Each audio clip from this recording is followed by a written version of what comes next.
E agora nessa parte veremos a importância relativa das estruturas de ressonância.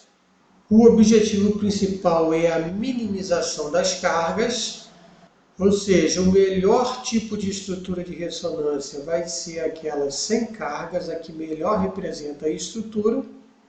Não há problema em ter uma estrutura de ressonância com duas cargas, mas devemos tentar evitar estruturas de ressonância que tenham mais de duas cargas. Então aqui nesse primeiro exemplo, vamos ver a movimentação de elétrons. Eu tenho uma ligação π entre átomos com diferença de eletronegatividade. Então o oxigênio vai atrair os elétrons da ligação π, que vai se transformar num par de elétrons livres no oxigênio. Aí passamos a ter essa estrutura de ressonância, o oxigênio com uma carga formal negativa e o carbono fazendo 3 ligações com uma carga formal positiva.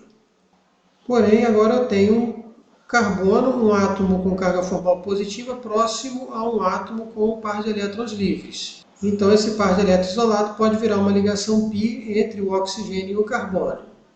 Chegamos nessa terceira estrutura de ressonância, esse oxigênio com a carga formal positiva, fazendo 3 ligações e um par de elétrons livres, e esse continua com a carga formal negativa da estrutura de ressonância anterior. E o carbono ficou sem carga formal porque ele voltou a fazer as suas 4 ligações. Temos então um total de 3 estruturas de ressonância, porém essa é a mais importante porque é a única estrutura de ressonância que não apresenta cargas formais. Aqui no exemplo de baixo, podemos fazer a mesma coisa, ligação π entre elementos com eletronegatividades diferentes. O mais eletronegativo puxa a ligação π para se transformar num par de elétrons livres nele. Ficamos então com essa segunda estrutura de ressonância, com o oxigênio com uma carga formal negativa e o carbono fazendo 3 ligações e uma carga formal positiva. E depois esse oxigênio de baixo com um par de elétrons livres que vai se transformar numa ligação π entre ele e o carbono. Aí o oxigênio de baixo está fazendo 2 ligações e 2 pares de elétrons livres, fica sem carga formal. E o carbono com 4 ligações também sem carga formal. Só esse oxigênio que continua com a carga formal da estrutura de ressonância anterior. Aí vamos voltar para esse detalhe aqui, ó. Mas deve-se tentar evitar estruturas de ressonância com mais de 2 cargas. Essa estrutura de ressonância aqui, ela tem 3 cargas, então a gente deve evitá-la. A melhor forma então de mostrar as estruturas de ressonância seria essa. Nesse caso, ó, par de elétrons livre do oxigênio se transforma numa ligação π e ligação π vira par de elétrons livres no oxigênio de cima. Consequentemente, esse oxigênio de baixo fica sem carga formal e o oxigênio de cima, com 3 pares de elétrons livres e uma ligação, fica com a carga formal negativa. O correto, então, seriam essas 2 estruturas de ressonância.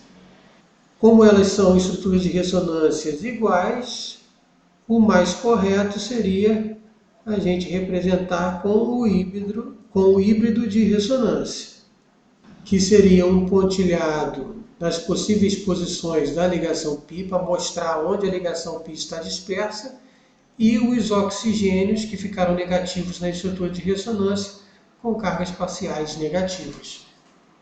Agora vamos para esse terceiro exemplo. A movimentação de elétrons vai ser a seguinte: par de elétrons isolados se transforma numa ligação π e ligação π se transforma num par de elétrons isolado.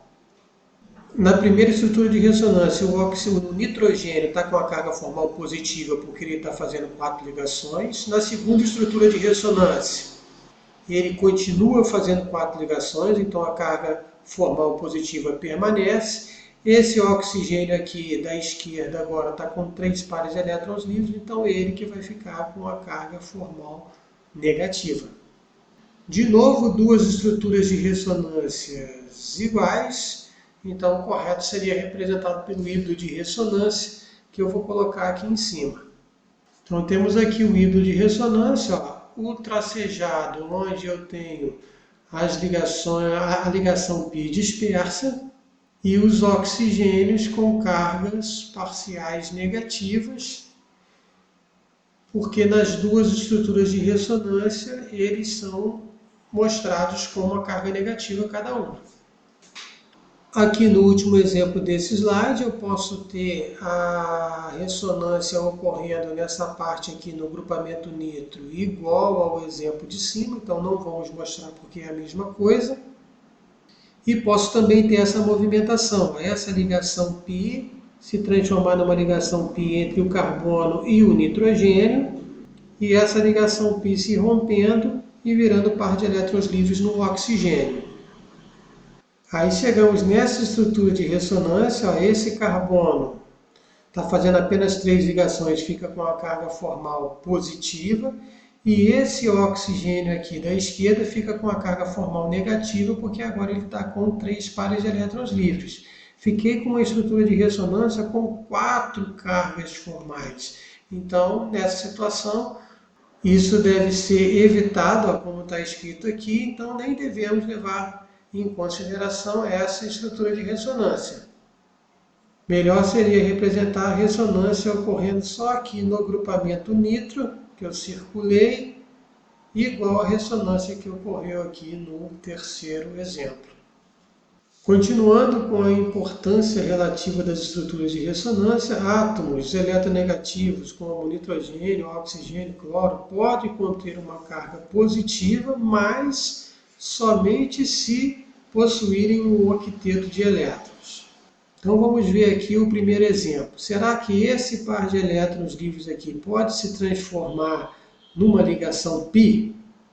Se essa movimentação de elétrons ocorrer realmente, esse carbono fica sem carga formal, porque ele voltou a fazer 4 ligações, porém o oxigênio ficou com uma carga formal positiva. Ele é um átomo eletronegativo que pode conter uma carga positiva se estiver com um octeto de elétrons. Ele está fazendo, o oxigênio está fazendo 3 ligações, então ó, tem 2 elétrons dessa ligação, mais 2 dessa, 6, mais 2 com o par de elétrons livres 8, então o oxigênio pode conter essa carga formal positiva. Porém, essa estrutura de ressonância aqui é a mais estável porque cargas formais positivas se acomodam melhor em átomos menos eletronegativos. Aqui no segundo exemplo ocorre a mesma situação. Será que o nitrogênio pode utilizar o seu par de elétrons livres para se transformar numa ligação π entre ele e o carbono? Se realmente essa movimentação puder ocorrer, o carbono voltou a fazer suas 4 ligações, então ele fica sem carga formal, e o nitrogênio fica com a carga formal positiva. Ele é, de novo, aqui, ó, um elemento eletronegativo, ele pode ter carga formal positiva desde que esteja com o seu octeto de elétrons. Ele está fazendo 4 ligações, então tem 2 elétrons, com mais 2, 4, com mais 2, 6, com mais 2, 8. Então ele pode ter essa carga formal positiva, porém essa primeira estrutura de ressonância aqui é a estrutura de ressonância mais estável, porque cargas formais positivas se acomodam melhor em átomos menos eletronegativos. E para terminar a parte de importância relativa das estruturas de ressonância, nós temos que evitar representações de estruturas de ressonância na qual 2 átomos de carbonos apresentem cargas opostas. Por exemplo, será que essa ligação π pode se romper e virar um par de elétrons livres no carbono da extremidade? Se isso pudesse ocorrer, esse carbono que passou a fazer 3 ligações ficaria com a carga formal positiva, e esse outro carbono que está com um par de elétrons livres ficaria com a carga formal negativa. Ou seja, eu tenho carbonos vizinhos com cargas opostas, então isso aqui deve ser evitado. Então a movimentação de elétrons correta seria partindo aqui do nitrogênio. Aqui tem um par de elétrons livres que vai se transformar numa ligação π, e essa ligação π vai virar um par de elétrons livres no carbono. Com isso, passamos a ter essa estrutura de ressonância, o nitrogênio com carga formal positiva, De acordo com o slide anterior, ele pode ter essa carga formal positiva porque ele está fazendo 4 ligações, ou seja, está com o seu octeto de elétrons. Esse carbono aqui de baixo fica com carga formal negativa porque está com um par de elétrons isolado. Então ficamos apenas com essas duas estruturas de ressonância, porém essa primeira é a mais estável porque é uma estrutura de ressonância sem cargas, que sempre será mais estável do que uma estrutura de ressonância com carga. Então essa parte aqui de importância relativa das estruturas de ressonância foi a parte que faltava para terminar a ressonância em compostos orgânicos.